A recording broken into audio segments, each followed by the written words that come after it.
Arkiste yerine arka düşersen, güzel gülü ileme işe düşersen. Uzakta kız isteme, darda düşersen. Ay İkbal kardeş, yakında iste ki tez tez görersen.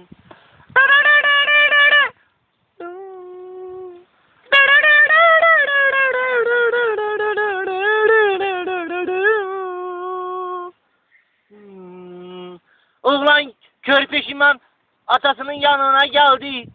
Azrail'in söylediğini atasına söyledi.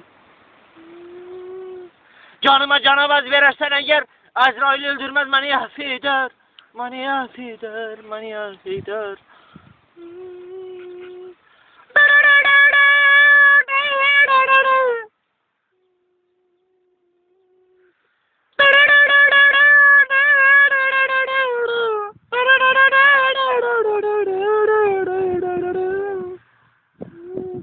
Atası söyledi, neyliyim ayıl can şirin şeydi.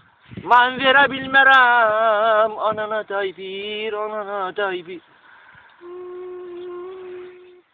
Anası söyledi ayıl.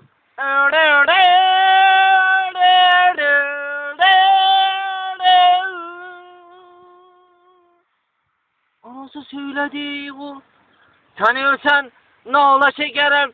Bütün dünyaya çor çekerim, çor çekerim, çor çekerim.